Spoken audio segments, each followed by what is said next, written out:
کریم آقا ارشاد فرماتے ہیں، حضرت عبداللہ ابن مسعود سے روایت ہے، آپ فرماتے ہیں میں نے کریم آقا کی بارگاہ میں عرض کی، یا رسول اللہ صلی اللہ علیہ وسلم مجھے بتائیں کہ سب سے زیادہ افضل عمل کون سا ہے؟ انسان پوری زندگی اعمال کرتا ہے، اچھے اعمال کرتا ہے، نیک اعمال کرتا ہے۔ حضرت عبداللہ ابن مسعود عرض کرتے ہیں، یا رسول اللہ مجھے بتائیں سب سے زیادہ افضل عمل کون سا ہے، میں وہ کیا کروں؟ تو کریم آقا نے ارشاد فرمایا کہ اے عبداللہ ابن مسعود، سب سے زیادہ افضل عمل یہ ہے کہ نماز کو اس کے وقت پر ادا کرنا۔ یا رسول اللہ اس کے بعد افضل عمل کون سا ہے؟ تو کریم آقا نے ارشاد فرمایا، اس کے بعد فرمایا وَبِرُّ الْوَالِدَيْن، سب سے افضل عمل نماز کو اس کے وقت پر ادا کرنا، اور اس کے بعد دوسرا جو افضل عمل ہے فرمایا وَبِرُّ الْوَالِدَيْن، اپنے والدین کے ساتھ حسن سلوک سے پیش آنا، یہ بہت بڑا عمل ہے۔ یا رسول اللہ اس کے بعد تیسرا عمل کون سا ہے؟ کریم آقا نے ارشاد فرمایا تیسرا افضل ترین عمل جو ہے الجہاد فی سبیل اللہ، یعنی اللہ کی راہ میں جہاد کرنا سب سے بڑا افضل عمل ہے۔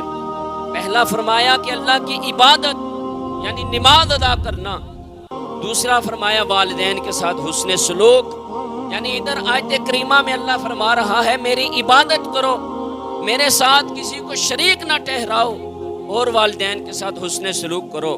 ادھر اللہ کا رسول بھی یہی ارشاد فرما رہے ہیں کہ سب سے افضل ترین عمل اللہ کی عبادت یعنی نماز ہے، اس کے بعد افضل عمل والدین کے ساتھ حسن سلوک ہے۔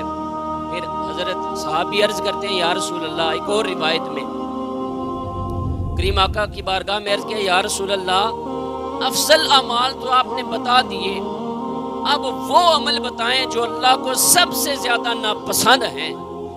تو اللہ کریم کے پیارے حبیب صلی اللہ علیہ وآلہ وسلم نے ارشاد فرمایا کہ سب سے بڑا گناہ کیا ہے؟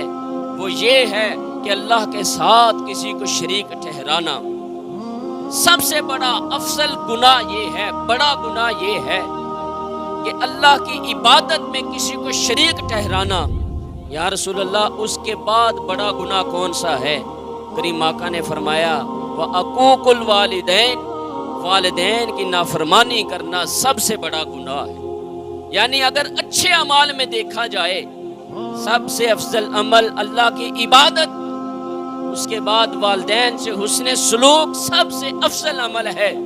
اور اگر بڑے بڑے گناہوں کی خبر کریم آقا سے سنی جائے، حضور نے فرمایا سب سے بڑا گناہ اللہ کے ساتھ کسی کو شریک ٹھہرانا، اور اس کے بعد بڑا گناہ والدین کی نافرمانی کرنا۔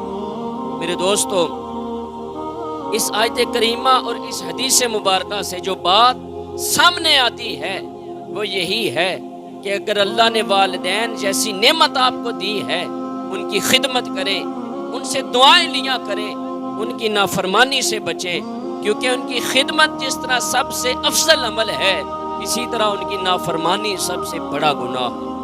آگے کریم آقا علیہ الصلوۃ والسلام کی